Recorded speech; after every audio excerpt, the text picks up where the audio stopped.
आज हम दैनिक जागरण समाचार पत्र पढ़ रहे थे तो एक शीर्षक मुझे मिला कि स्कूल में ही शुरू हो जाती है बच्चों को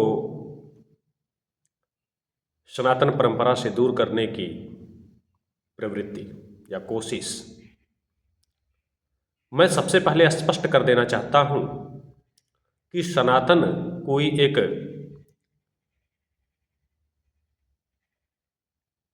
हम कहें कि मजहब ना होकर के स्वयं में मानव जीवन को सुव्यवस्थित और सुसंगत रूप देने का एक विचार है। धर्म और मजहब के बीच का मूल भेद यही है कि जहां केवल और केवल स्वयं की श्रेष्ठता और स्वयं के ही पद्धति की श्रेष्ठता हम कहते हैं, स्वयं के ही विचारों की श्रेष्ठता पर हम कहते हैं बल दिया जाता हो, मजहब है। और जहां अनेक पद्धतियों अनेक विचारों को मान्यता प्रदान करते हुए अपने विचारों को भी उन पथों में उन मान्यताओं में एक श्रेष्ठ पद के रूप में प्रस्तुत किया जाता हो, वह एक परंपरा है, वह एक जीवन पद्धति है। इसलिए सनातन अपने आप में कोई मजहब नहीं है। इस्लाम में आप चले जाइए, जैन में आप चले जाइए, बौद्ध में आप चले जाइए, वो एक निश्चित मार्ग में एक निश्चित उसमें बांध देते हैं। ईश्वर की प्राप्ति करनी है तो यही करना है। और हमारे यहाँ क्या है कि हमने कभी भी यह दावा नहीं किया कि हमारा ही मार्ग एकमात्र मार्ग है। हम कहते हैं कि कुछ निहित मार्गों में हम एक श्रेष्ठ मार्ग रख रहे हैं, और भी हो सकते हैं।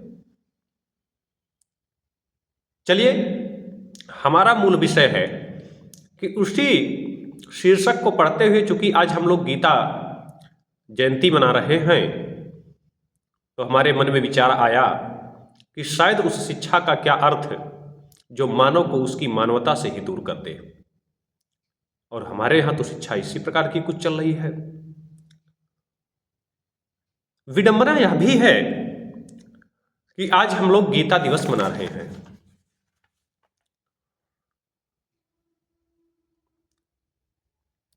क्या यह आज हमारी परंपरा के लिए एक धब्बा नहीं है कि आज हम गीता को एक दिवस तक सीमित कर रखे हैं? गीता एक दिवस का विषय नहीं है।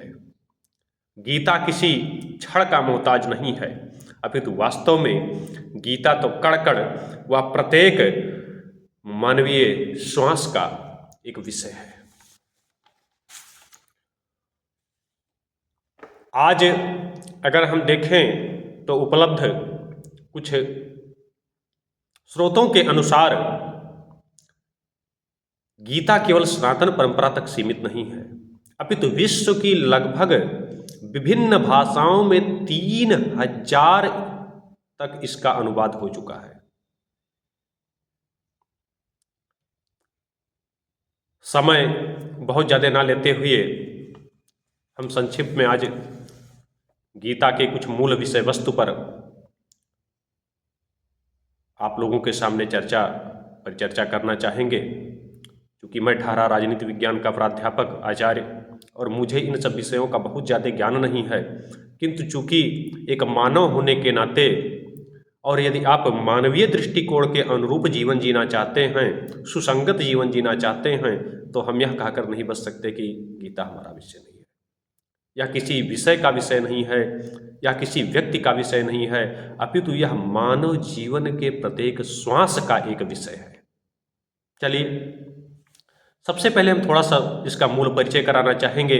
तो अगर हम देखें, कालजयी जो गीता है, श्रीमद् भगवद गीता, उस महाभारत का एक अंश है जिसे हम कहें कि राजनीतिक, सामाजिक व आध्यात्मिक तथा दार्शनिक विभिन्न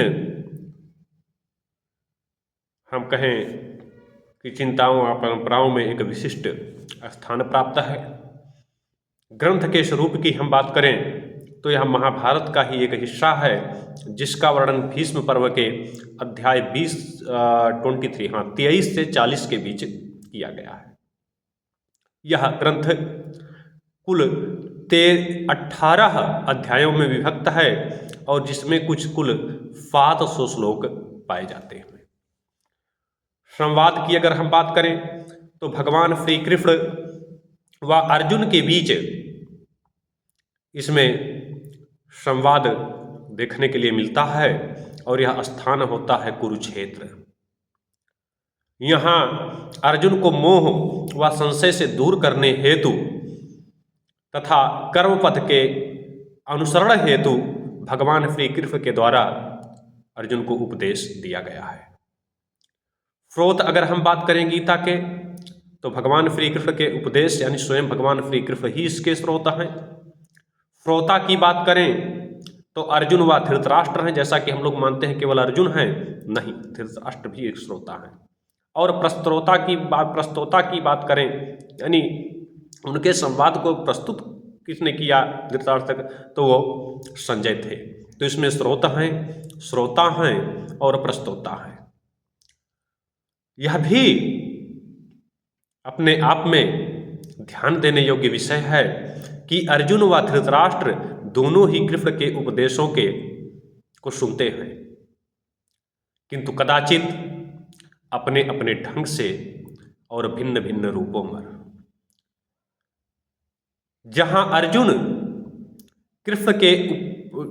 को कृष्ण के उपदेश विषाद से मुक्ति प्रदान करते हैं, भय और संशय से मुक्ति प्रदान करते हैं, पूरा शरीर कांप रहा था उनको एक अलौकिक ऊर्जा प्रदान करते हैं, वहीं धृतराष्ट्र को यही उपदेश, धृतराष्ट्र को यही संवाद भय और विषाद के काले, एक प्रकार से हम कहें कि काल कोठरी में ढकेले खड़ा कर देता है। यानी एक को भय और विषाद से मुक्ति मिल रही है और दूसरा भय और विषाद से घिरता चला जा रहा है।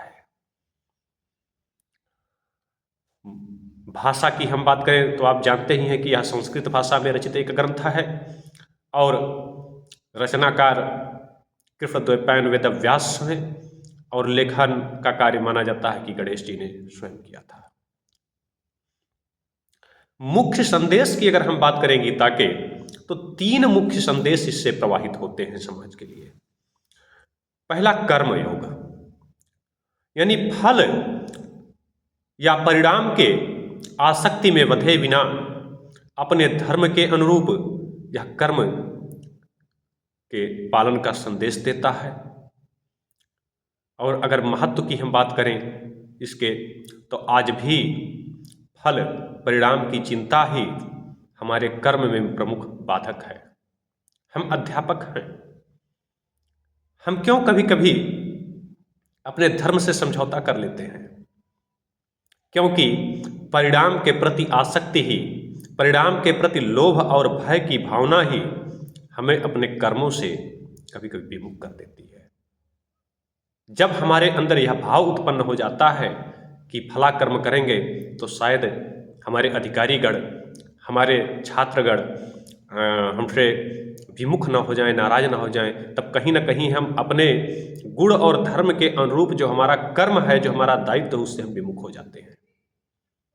ज्ञान योग, इसमें आत्मा, शरीर, प्रकृति व परमात्मा के यथार्थ ज्ञान का चित्रण किया गया है। यहाँ 2 मूल प्रश्न जीवन के बारे में उठते हैं और उनका समाधान भी यहाँ प्रस्तुत किया गया है। पहला प्रश्न हर किसी को सोचना चाहिए, हर किसी को अपने जीवन में उठाना चाहिए, हम कौन हैं? और दूसरा, हम क्यों हैं, हमारा अस्तित्व क्यों है? हम देखते हैं किताब की हम रचना करते हैं तो उसके पीछे भी यह चीज होती है, वह क्या है? तो वह पॉलिटिकल साइंस की एक किताब है। उसकी जरूरत क्या है? तो संविधान की जानकारी प्राप्त करने में, राजनीतिक चिंतन और दर्शन की जानकारी, अस्तित्व भी पता है, लेकिन हम प्रकृति की सर्वश्रेष्ठ रचना होने के बावजूद क्या हमारे लिए यह विडंबना का विषय नहीं है कि आज तक ना तो हम इस चीज का निदान ढूंढ पाए हैं अपनी शिक्षा के माध्यम से कि हम कौन हैं और हमारा अस्तित्व क्या हुआ है। यह विडंबना का विषय नहीं है तो क्या है। भक्ति योग, भक्ति योग की बात करें तो इसमें ईश्वर के प्रति समर्पण व श्रद्धा भाव का प्रकाश डाला गया है। जैसे जब हम ईश्वर के प्रति संपूर्ण श्रद्धा से युक्त होकर अपने आप को समर्पित कर देते हैं, सर्वस्व न्यौछावर कर देते हैं ईश्वर के चरणों में, तो हम स्वयं विषादों से मुक्त हो जाते हैं। पशु पक्षी, कौन उनको जल दे रहा है, कौन उनको आहार दे रहा है, कौन उनके जल की शुद्धिकरण कर रहा है, और यह क्या वास्तव में एक रोचक विषय नहीं है कि हर पशु पक्षी जी रहा है, हर पशु पक्षी का जीवन चल रहा है। हम आगे देखेंगे कि जो श्रीमद् भागवत गीता के अष्टादश अध्याय हैं, उन अध्यायों का संक्षिप्त सार क्या है, थोड़ा सा आपको अवगत कराने की कोशिश करेंगे, चेष्टा करेंगे, क्योंकि वही मूल है। प्रथम अध्याय की शुरुआत होती है अर्जुन विषाद योग से। यहाँ युद्ध भूमि में अपने ही सगे संबंधियों को पाकर अर्जुन का दुख, अर्जुन जो है अपने आप में दुख, संशय, मोह और विषाद में डूब जाते हैं, इसका उल्लेख किया गया है। दूसरा है सांख्य योग अध्याय। इसमें श्री कृष्ण का अर्जुन को आत्मा की अमरता, शरीर के हम कहें कि नश्वरता व स्वकर्तव्य के पालन का संदेश दिया गया है। कर्मयोग की बात करें, तीसरा अध्याय है। इसमें निष्काम कर्म यानी परिणाम या की कामना से परे होकर कर्म करने का संदेश दिया गया है। कृष्ण का यह संपूर्ण गीता में सर्वप्रमुख उपदेश है। आप वहाँ अगर हम देखें तो हमारा परिस्थितियों पर कोई नियंत्रण नहीं है, किंतु परिस्थिति के प्रति प्रतिक्रिया आपके ही हाथ में है। सत्य तो यह भी है कि हमारे कर्म ही हमारे परिस्थितियों के निर्माता होते हैं। चौथा अध्याय है ज्ञान कर्म संन्यास योग।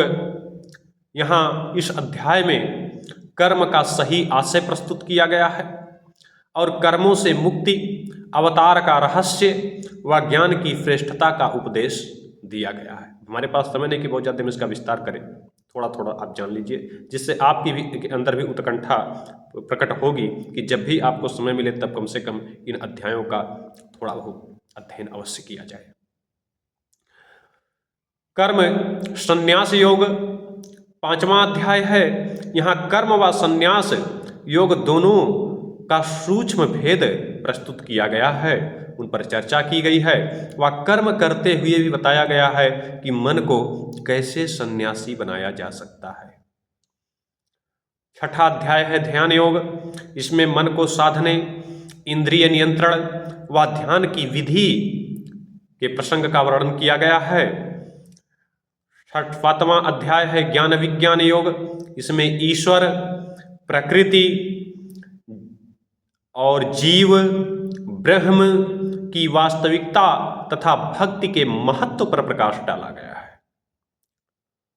अगला अध्याय है अक्षर ब्रह्म योग, आठवां अध्याय। इसमें मरण के समय ईश्वर के स्मरण, आत्मा की यात्रा व अक्षर ब्रह्म की व्याख्या की गई है। नौवां अध्याय है राजविद्या या राजगुह्य योग, राजविद्या व राजगुह्य योग। इसमें कृष्ण द्वारा अपने परम स्वरूप व भक्तों के प्रति अपने प्रेम अथवा अनुराग का रहस्य बताते हुए भक्ति मार्ग के सर्वोच्चता पर प्रकाश डाला गया है। अगला अध्याय है विभूति योग और यह 10वां अध्याय है। इसमें श्री कृष्ण द्वारा अपने दिव्य विभूतियों, सृष्टि के विभिन्न रूपों में अपनी शक्ति का वर्णन किया गया है। अगला अध्याय है विश्वरूप दर्शन योग, 11वां अध्याय। इसमें अपने दिव्य विराट स्वरूप का दर्शन भगवान श्री कृष्ण के द्वारा अर्जुन को दिया गया है। इसी में इसका सार है कि ईश्वर ही सृष्टि के आधार और विनाशक हैं। मनुष्य तो केवल प्रत्येक क्रिया का एक निमित्त मात्र होता है। भक्ति योग, इसमें सच्चे भक्ति के स्वरूप का वर्णन किया गया है। 13वां अध्याय है क्षेत्र क्षेत्रज्ञ विभाग योग। इसमें क्षेत्र शरीर को माना गया है और क्षेत्रज्ञ आत्मा को। इसमें शरीर व आत्मा के बीच भेद के रहस्य पर प्रकाश डाला गया है। इसमें हमें यह बतलाया गया है कि मानव आत्मा है, न कि शरीर।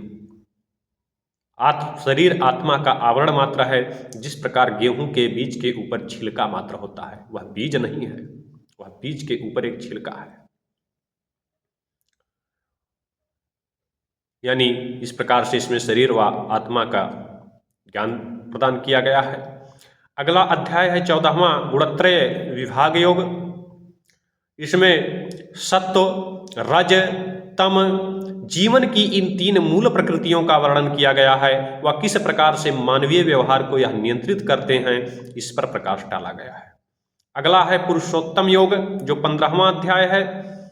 इसमें संसार के नश्वरता, आत्मा के अमरता व इन दोनों से परे परमात्मा के सर्वोच्चता का वर्णन व सांसारिक बंधन से मुक्ति के मार्ग पर प्रकाश डाला गया है। सांसारिक बंधन से मुक्ति के मार्ग क्या हो सकता है? वैराग्य, विवेक, ईश्वर के प्रति संपूर्ण और श्रद्धा भक्ति पूर्वक उपासना, ईश्वर उपासना। इसमें बताया गया है कि संसार नश्वर है, आत्मा शाश्वत हो है और परमात्मा सर्वोच्च है। 16वां अध्याय है दैवासुर संपद विभाग योग। इसमें दैवीय यानी सत प्रवृत्ति व आसुरी यानी दुष्प्रवृत्तियों पर प्रकाश डाला गया है। श्रद्धात्रय विभाग योग 17वां अध्याय है। इसमें मानवीय श्रद्धा के 3 तत्वों का वर्णन किया गया है, सात्विक, राजस, तामस। और इसमें भगवान श्री कृष्ण बताते हैं कि हमारी जैसी आस्था होती है, जैसी श्रद्धा होती है, तद अनुरूप हमारा आचरण, कर्म, आहार और विचार होता है। आहार, दान व तप पर इन तत्वों का स्पष्ट प्रभाव पड़ता है। हमारे यहाँ कहा गया है, विद्या विवादाय धनम मदाय शक्ति ही परेशान परिपीडनाय खलुअस्य साधो विपरीतमेतज ज्ञानाय दानाय च रक्षणाय। वही विद्या है, वही ज्ञान है, वही शक्ति है, लेकिन जब यह खलु के हाथ में पहुंच जाती है तो विद्या विवादाय, विवाद का कारण बनती है। धनम मदाय, धन मद उत्पन्न करता है, अहम उत्पन्न करता है। शक्ति ही परेशान परिपीडनाय, शक्ति हमेशा दूसरों को पीड़ित करने में उपयोग में लाई जाती है। असुसाध्य हो, जब यही सज्जन के हाथ में पहुंच जाती है तो विद्या ज्ञान का विषय बन जाता है, धन दान का विषय बन जाता है और भक्ति दूसरों की रक्षा का विषय बन जाता है। तो इसी पर प्रकाश डाला गया है। अगला है जो है अंतिम अध्याय मोक्ष संन्यास योग, जो कि संपूर्ण गीता का सार है अपने आप में। इसमें स्वकर्म यानी स्वधर्म के अनुरूप निष्काम कर्म के पालन व इच्छाओं के त्याग व परम गति यानी मोक्ष प्राप्ति का उपदेश दिया गया है। तो इस प्रकार से हम लोग गीता के जो हम कहें कि 18 यानी अष्टादश अध्याय के मूल उससे परिचित हुए, सार से परिचित हुए। थोड़ा सा यह भी चर्चा का प्रसंग है कि मानव जीवन में गीता की उपयोगिता क्या है। अब इसके बाद मुझे नहीं लगता है कि इसके उपादेयता या उपयोगिता पर चर्चा करने की आवश्यकता है। एक कर्मकांड से प्रेरित पुस्तक होने के बजाय हमने देखा कि गीता जीवन को सद्जीवन के मार्ग पर ले जाने वाली एक अद्वितीय ग्रंथ है। प्रत्येक स्थिति में यह हमें सकारात्मक सोच व हमारा पथ प्रदर्शन करने का कार्य करती है। जीवन के हर स्थिति में, हर पक्ष में, हर कार्यस्थल पर हमें यह निर्विवाद तौर पर जो है एक मार्गदर्शन करने का कार्य करती है। चाहे कोई किसी पद पर हो, चाहे कोई किसी उम्र में हो, चाहे वह बालक हो, चाहे वह छात्र जीवन में क्या गीता का महत्व नहीं है? जब आप परीक्षा में आते हैं और विभिन्न प्रकार के उससे प्रभावित, अब आज के बच्चों को तो परीक्षा में प्रभावित होने की आवश्यकता नहीं है। उनको छपा छपाया सब जो है, लिखे तो न सही, न लिखे तो सही, सत्यनारायण स्वामी प्रसाद बन गया है जो है नंबर, अंक। लिखेंगे तो मिलेगा, नहीं लिखेंगे तो मिलेगा, तो अलग चीज़ है। लेकिन वास्तव में यदि आप गंभीरतापूर्वक किसी उसकी तैयारी कर रहे हैं, तो वहाँ पर जो निष्काम कर्म का फीका है वह छात्रों को कहीं न कहीं विभिन्न प्रकार के मानसिक चिंतनों और व्याधियों से मुक्ति प्रदान करता है, स्वतंत्र होकर कार्य करने की प्रेरणा प्रदान करता है, भ्रम संशय व तनाव का निराकरण करने का कार्य करता है मानव जीवन में। आत्मा विश्वास, एक प्रकार से हम कहें आत्मविश्वास व श्रेष्ठ निर्णय क्षमता का विकास अगर जीवन में करना है तो इस क्षेत्र में भी गीता की उपादेयता निर्विवाद है। यह हमें कर्तव्य बोध की शिक्षा देता है, जो कि आज हमारे सांसारिक और सामाजिक एक प्रकार से कहें कि संबंधों में बिखराव का प्रमुख कारण बना हुआ है। स्वयं के साक्षात्कार व व्यक्तित्व के विकास में यह परम सहायक है। समत्व भाव की प्रेरणा देता है, यानी अब यश अपयश सुख दुख से परे रहते हुए जीवन में अपने दायित्वों का पालन, और यह बताता है कि यश और अपयश दोनों का ही जीवन में अपना एक महत्व है। आत्मा अनुशासन की हमें प्रेरणा देता है। आज अनुशासनहीनता सबसे बड़ी समस्या है, केवल छात्रों के लिए नहीं, एक अधिकारी के लिए, एक कर्मचारी के लिए, एक राजनेता के लिए, हर कोई आत्म अनुशासन की ही भावना से गुजर रहा है। पार्लियामेंट में आप क्या देखते हैं, आत्म अनुशासन का अभाव ही आज कहीं ना कहीं हमारे यहाँ बड़े बड़े वैज्ञानिकों को विदेशों में बिकने पर मजबूर कर दे रहा है, व्याधियों और विकारों से मुक्ति प्रदान करता है और व्यक्ति को का आध्यात्मिक उत्थान की तरफ ले जाने का कार्य करता है। यदि हम गीता के मूल और महत्वपूर्ण संदेश का अति संक्षेप में वर्णन करें तो हम पाएंगे कि धर्म के अनुरूप निष्काम कर्म, स्वयं के साक्षात्कार व स्व अस्तित्व का बोध कराने में यह अत्यंत सहायक है। इसका मूल संदेश है कि पूर्व कामना से प्रेरित कर्म से कर्तव्य प्रभावित होते हैं। यथा हम कह दें कि हमारे अधिकारीगण को हमको संतुष्ट करना है, तो उनके संतुष्टि के को ध्यान में रखते हुए यदि हम पूर्व कामना कर लें कि हमको संतुष्ट करना है, हमको छात्रों को संतुष्ट करना है, तो हम अपने अध्यापक धर्म का पालन नहीं कर सकते हैं, क्योंकि पद पैसा प्रतिष्ठा इत्यादि से प्रभावित होकर के किया गया कर्म कहीं न कहीं अपने मूल दायित्व और मूल कर्म से ही समझौता करने के लिए विवश कर देता है। इसीलिए भगवान श्री कृष्ण ने कहा है, सर्वधर्ममान परित्यज्य मामेकम शरणं व्रज अहम त्वा सर्वपापेभ्यो मोक्षयिष्यामि मा शुचः। यानी आप केवल कर्म कीजिए, फल की कामना हमारे ऊपर छोड़ दीजिए। कर्मण्येवाधिकारस्ते मा फलेषु कदाचन, उसमें कहा गया कर्म कीजिए, फल की कामना हमने, और समस्त गुण धर्म इत्यादि का दुनिया का जंजाल छोड़ दीजिए। सर्वधर्मान परित्यज्य मामेकम शरणं व्रज, केवल तुम मेरी शरण में आ जाओ, अहम त्वा सर्वपापेभ्यो मोक्षयिष्यामि मा शुचः। लेकिन मनुष्य की समस्या क्या है, एक अगर कोई यश का काम करेगा, मैंने किया है, और एक अगर कोई गलती हो गई तो दुनिया के बहाने कहाँ से संभव। तो कहीं ना कहीं यहाँ पर इस क्षेत्र में भी बहुत ही उपयोगवादिता है, बहुत ही उपयोगिता है गीता का अगर हम देखें। अब प्रश्न होता है कि कर्म तो हम तभी करते हैं जब कोई फल की कामना हो, और जब कोई प्रेरणा ही नहीं होगा तो हम कर्म कैसे करेंगे। यानी कर्म हेतु हमारा प्रेरणा तत्व फिर क्या होगा जब फल ही की हम कामना ही नहीं करेंगे। तो यहाँ पर हम देखेंगे कि पशु पक्षी वृक्ष के कर्म आहार व स्वसुरक्षा से प्रेरित होते हैं, कि कैसे अपना आहार बनाया जाए, अपना भोजन ऊपर लाया जाए और कैसे स्वयं की सुरक्षा की जाए। किंतु मानव इन समस्त जगत में ईश्वर की सर्वोत्तम रचना है, अस्तु उसका केवल स्वयं के प्रति ही दायित्व न होकर के सर्व कल्याण हेतु ही उसका मूल दायित्व है। वह स्वगुण धर्म अनुरूप निष्काम कर्म ही इह लौकिक व पारलौकिक मानव जीवन के कल्याण व सिद्धि का एक मार्ग नहीं, यहाँ मैं कहना चाहूँगा एकमात्र मार्ग है। लंबा हो जा रहा है लेक्चर, यहीं पर हम अपनी वाणी को विराम देंगे और हम आशा करते हैं कि यह आप लोगों के लिए जीवन में उपयोगी साबित होगा और कहीं ना कहीं इस लेक्चर के माध्यम से आप लोगों की गीता के प्रति अपनी एक प्रकार से जो उसके विषय वस्तु हैं उनके प्रति आपकी श्रद्धा, आपकी उत्सुकता बढ़ेगी। धन्यवाद।